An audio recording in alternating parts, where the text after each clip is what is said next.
বাইরে মুচমুচে ভেতরে ভরপুর সুস্বাদু পরোটা যেমনি আপনার পরিশ্রম কমিয়ে দেবে, তেমনি বাঁচাবে সময় এবং সেই সাথে থাকবে পরিবারের সবার পছন্দনীয় মন্তব্য।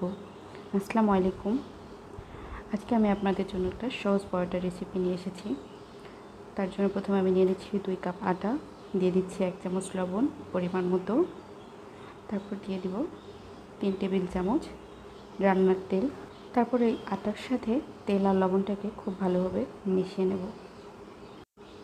সমস্ত আটাটা ভালোভাবে তেল এবং লবণের সাথে মিশিয়ে নিতে হবে। তারপর দেখতে হবে যে এভাবে মুষ্টি করলে শক্ত হয়ে যায় কি না, দলা পাকিয়ে যায় কি না, আবার চাপ দিলে ভেঙে যায় কি না। ঠিক এরকম কনসিস্টেন্সিতে তারপর দিয়ে দিব নর্মাল পানি। অল্প করে পানি দিতে হবে আর ভালো করে আটার সাথে মাখিয়ে নিতে হবে। একবারে বেশি করে পানি দেওয়া যাবে না, অল্প অল্প পানি দিতে হবে আর মেখে মেখে পানির পরিমাণটা নির্ণয় করতে হবে। পরোটার জন্য এই ডো মথে নেওয়াটা খুবই গুরুত্বপূর্ণ। খুব ভালোভাবে সময় নিয়ে একটু মথে নিতে হবে। খুব বেশি সময় লাগবে না, খুব অল্প সময়ের মধ্যেই দেখবেন যে যখন আটাতে পরিমাণ মতো পানি যোগ হয়ে যাবে, তারপর খুব তাড়াতাড়ি এরকম একটা ডো তৈরি হয়ে যাবে। আর এই ডোটা তৈরি হওয়ার পর আরও কিছুক্ষণ মথে নিয়ে দেখি সফট লাগছে, সেই সময় এটাকে উপর থেকে একটু তেল ব্রাশ করে বা তেল মাখিয়ে ঢাকনা দিয়ে ঢেকে রেখে দিতে হবে 10-15 মিনিটের জন্য। ততক্ষণে আমরা পরোটার জন্য সবজিটা রেখে নিই। এখানে আমি গ্রেট করে নেওয়া আধা কাপ আধা সিদ্ধ বা হাফ বয়েল সবজি নিয়েছি। এখানে আমার 5 রকমের সবজি আছে। তারপরে সবজিটাতে যোগ করে দিচ্ছি কাঁচামরিচ কুচি 3-4টে, ঝাল অনুযায়ী স্বাদ অনুযায়ী, তার 2টো পেঁয়াজ কুচি, একটা ডিম, পরিমাণ মতো লবণ, জিরার গুঁড়া হাফ চামচ, ধনিয়ার গুঁড়া হাফ চামচ, হলুদ গুঁড়া হাফ চামচ। এগুলো দিয়ে ভালো করে সবজিটার সাথে পেঁয়াজ মরিচের মশলাগুলো মাখিয়ে নেব। আমি এভাবে বিভিন্ন প্রকারের সবজি কেটে কুচি করে কেটে বা গ্রেট করে কেটে হাফ বয়েল করে ডিপ ফ্রিজে সংরক্ষণ করি এবং যে কোনো রান্নায় চটপট রেডি করে নেওয়া যায়। এদিকে আমার পরোটার ডোটা রেডি হয়ে গেছে, দেখুন একদম সফট হয়ে গেছে। আর কিছুক্ষণ এখানে ভালো করে মথে নেব, তারপর পরোটা বেলতে চলে যাব। অনেকের বাসায় রাতে কিংবা সকালে রুটি বা পরোটা বানানোর একটা নিয়ম আছে। প্রতিদিন সকালে বা রাতে রুটি পরোটা বানাতেই হবে, সাথে থাকতে হবে সবজি বা রুটি পরোটার জন্য তরকারি। তারা আমার রেসিপি ফলো করে খুব সহজে সময় বাঁচিয়ে নিতে পারেন এবং কাজকে সহজ করে নিতে পারেন। একটা পরোটা বেলে একটা সাইডে রেখে দিব। তেল দিয়েও পরোটা বেলা যায়, কিন্তু তেলের প্রচণ্ড দাম হয় আমি আটা দিয়ে বেলছি, তাতেও কিন্তু খুব সুন্দর হয়। তারপরে এই পরোটার উপরে দিয়ে দিব কিছু ওই সবজি এবং ডিমের মিশ্রণটা। দেওয়ার আগে অবশ্যই আরেকবার ভালোভাবে নেড়ে চেড়ে নেব, যাতে করে ডিমের পানি এবং সব মশলা সবজি একসাথে ভালোভাবে মিশে যায়।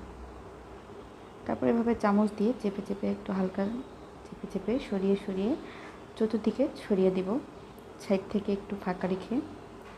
তারপর আরেকটা পরোটা নিয়ে উপর থেকে ভালোভাবে বসিয়ে দেব যেন চতুর্দিকে সমান হয়। তারপর হালকা একটু এরকম চতুর্দিক থেকে চেপে চেপে লাগিয়ে দিব।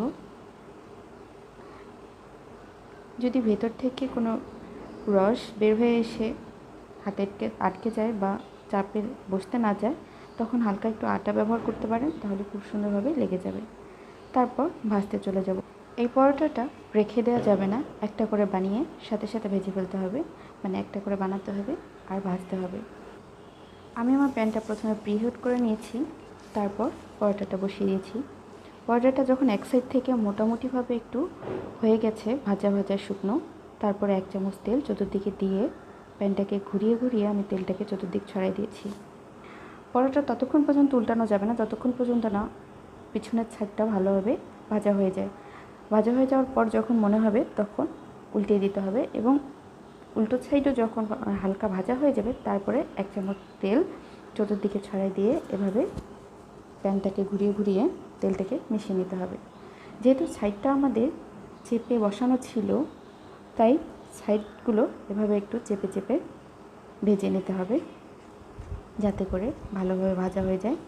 খুব বেশি তেল লাগে না, কারণ পরোটাতে তো সাধারণত আমরা অতিরিক্ত তেল ব্যবহার করি। আমার এই পরোটাতে তেল ব্যবহার করেছি। এই পরোটার 2 সাইড ভাজা হতে হতেই ভেতরের সবজিগুলো খুব ভালোভাবে সিদ্ধ হয়ে যাবে, কারণ আমার সবজিগুলো হাফ বয়েল করে নেওয়া ছিল। আমি এভাবে বিভিন্ন প্রকারের সবজি একসাথে গ্রেট করে বা কুচি করে কেটে নিয়ে হাফ বয়েল করে ডিপ ফ্রিজে সংরক্ষণ করি।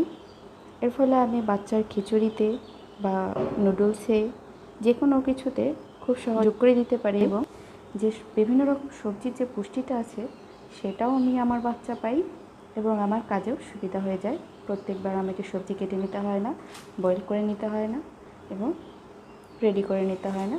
খুব ইজিলি আমি এভাবে আমার কাজ সহজ করে নিই। আপনারা এভাবে আমার পদ্ধতি ফলো করে আপনার প্রতিদিনের কাজ সহজ করে নিতে পারেন, সাথে আপনার পরিবার এবং বেবিকে যথোপযুক্ত পুষ্টি সঠিকভাবে সরবরাহ করতে পারেন। যাদের বাচ্চা সবজি খেতে পছন্দ করে না, আশা করছি আপনার বেবি এই পরোটা খুবই উপভোগ করবে। আমার বেবি তো খুবই পছন্দ করে, সেই সাথে বাড়ির অন্যান্য সদস্যরাও খুবই পছন্দ করবে ইনশাআল্লাহ। একবার হলেও ট্রাই করবেন। রেসিপিটি ভালো লাগলে একটা লাইক করবেন, কেমন হয়েছে কমেন্ট করে জানাবেন। আমার চ্যানেলে নতুন হলে আমার চ্যানেলটিকে প্লিজ সাবস্ক্রাইব করে দেবেন। নতুন নতুন আরও সহজ সহজ সুন্দর রেসিপি পেতে পাশে থাকা বেল বাটনটি বাজিয়ে দিতে ভুলবেন না।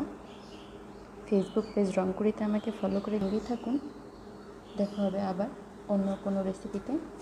ততদিন পর্যন্ত ভালো থাকুন, এই শুভকামনায় এখানেই শেষ করছি। আসসালামু আলাইকুম।